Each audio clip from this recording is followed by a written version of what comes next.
కానీ కరెక్ట్ కాదు. న్యాయస్థానాలు నిజంగా న్యాయ పోరాటం చేయాలనుకుంటే ప్రజా పోరాటం అవసరం లేదు, కార్యకర్తల పోరాటం అవసరం లేదు. మీరు రేపు లేదు ఎల్లుండే సోమవారం నాడు బెయిల్ వేసుకోవచ్చు. సుప్రీంకోర్టులో నిజంగా ఎటువంటి ఎవిడెన్సెస్ లేకుంటే బెయిల్ వస్తుంది. ఎవిడెన్స్లు ఉండి ప్రాథమిక ఆధారాలు ఉన్నాయని ఈడీ కనుక ప్రూవ్ చేస్తే జైలుకు పోతారు. కానీ దాని గురించి ప్రజా పోరాటం చేస్తాము అనేటువంటి మాటలకు అర్థం లేదనేది నా అభిప్రాయం. రైట్.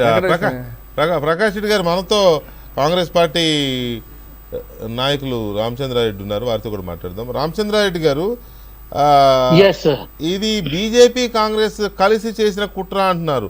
ఇప్పుడు బీజేపీ అంటే కేంద్రంలో అధికారంలో ఉంది, కాస్త ఏమైనా అన్నారు అని అంటే కొంత ఆలోచిస్తారేమో, నిజమే కదా వాళ్ళ చేతిలో ఉంటాయి కదా ఈ వ్యవస్థలన్నీ అని అనుకుంటారేమో. కానీ ఇక్కడ కాంగ్రెస్ బీజేపీ జాయింట్ కుట్ర అని అంటున్నారు. ఏంటి, మీకేమైనా సంబంధం ఉందా? తెలుగులో ఒక సామెత ఉందండి, ఉరుమురిమి మంగళం మీద పడ్డారు అని అంటారు. సంబంధం లేని వాళ్ళని తీసుకొచ్చేసి మేమేమన్నా ఉన్నటువంటి వాస్తవిక పరిస్థితుల్ని చెప్తామేమన్నటువంటి ఒక భయంతోనే ముందస్తుగా ఈ డ్రామా చేస్తున్నారని చెప్పేసి మేము భావిస్తున్నాం. ఎందుకనంటే గతంలో కూడా నేను చెప్పలే, రామచంద్రారెడ్డి చెప్పలే, ఇక్కడ కూర్చొని ఎవరైనా బీజేపీ నాయకులే అన్నారు, కవితను ఎందుకు అరెస్ట్ చేయటం లేదు, నీకు పార్టీకి ఉన్నటువంటి సంబంధం ఏందని చెప్పేసి గతంలో అప్పుడు కపిలవాయి దిలీప్ కుమార్ అని చెప్పేసి ఆ బీజేపీ నాయకులు ఉండే వారన్నారు. తర్వాత విశ్వేశ్వరరెడ్డి గారు కూడా అసంతృప్తి వ్యక్తం చేశారు.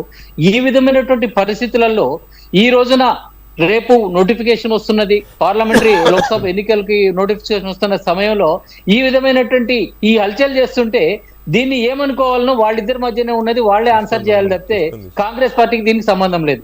ఒక లా అబైడింగ్ సిటిజన్స్ గా కాంగ్రెస్ పార్టీ నాయకులు ఉంటారు, ఒక పరిపాలనని నిష్పక్షపాతంగా పరిపాలించే విధంగా కాంగ్రెస్ పార్టీ ప్రభుత్వం వ్యవహరిస్తుంది తప్పితే ఎక్కడ దీనికి మాకు సంబంధం లేదు. ఇక్కడ ఒక విషయం ఏంటంటే, ఇందాక హరీష్ రావు గారు మాట్లాడుతున్నప్పుడు ఈయనేదో గొప్ప త్యాగాలు చేసిండు తెలంగాణ రాష్ట్రానికి, ఏదో ఒరిగించిండు అన్నట్టు ఇవాళ వచ్చేసి మేము పుట్టిందే ఉద్యమాలు అంటారు. ఎవరి మీద ఉద్యమం చేస్తావు? నువ్వు చేసిందే దొంగ పని, నువ్వు చేసిందే ఒక స్కామ్ లో వాళ్ళు ఒక అఫీషియల్స్ పట్టుకోబోతున్నారు, అది రాజకీయ పరంగా చేస్తున్నారా ఏందన్న దాని గురించి నేను డిస్కస్ చేయను. ఈ రోజున చట్టపరంగా ఆర్టికల్ 20 ఏదైతే ఇమ్యూనిటీని లేదు అని చెప్పేసి చెప్పిందో అటువంటి కేసులో పిఎంఎల్ఏ యాక్ట్ లో అధికారులు వచ్చేసి వాళ్ళకు ఉన్నటువంటి అధికారాలతోని ఒక నేరస్తురాలుగా అఫీషియల్ గా ఒక నోటీస్ ఇచ్చి పట్టుకపోతుంటే మేము భయపడము, ఇటువంటి మాకు కొత్త కాదు ఉద్యమాలు అని చెప్పేసి ఉద్యమానికి దీనికి ఆపాదించడం ఏంది? అంటే మీరు కాన్స్టిట్యూషన్ రాజ్యాంగానికి వ్యతిరేకంగా ఉద్యమిస్తారా? జగదీష్ రెడ్డి గారు చెప్తున్నాడు ఇంకో ముచ్చట చెప్తున్నాడు. ఆయన ఏమంటాడు, విధిగా హాజరైంది అని చెప్పేసి అంటాడు. ఎక్కడ విధిగా హాజరైంది? 2 సార్లు 5 సార్లు పిలిచినప్పుడు 2 సార్లు ఏది అప్పుడు విట్నెస్ గానే విచారించారు. 160 కింద పిలిచినప్పుడు పోయింది, హాజరైంది. తర్వాతకు వచ్చేసరికి కొంచెము ఊహాగానాలో లేకుంటే వాసన తగలంగానే చల్ నేను రాను, దీనికి 41A సిఆర్పిసి నోటీస్ అంటే ఏంటంటే దాంట్లో యూ కెన్ గివ్ ఎక్స్ప్లెనేషన్, నా తప్పు లేదు, నేను సో అండ్ సో అని చెప్పేసి ఇవ్వచ్చు. అట్లా కాకుండా నేను రాను, నేను వర్చువల్ గా దీనికి ఏది విచారణకి హాజరైతానని చెప్పేసి సుప్రీంకోర్టుకు పోయి ఈ రోజున మాట్లాడుతుంటే విధిగా హాజరన్నది అంతకంటే హాస్యాస్పదమైనది ఇంకోటి లేదు.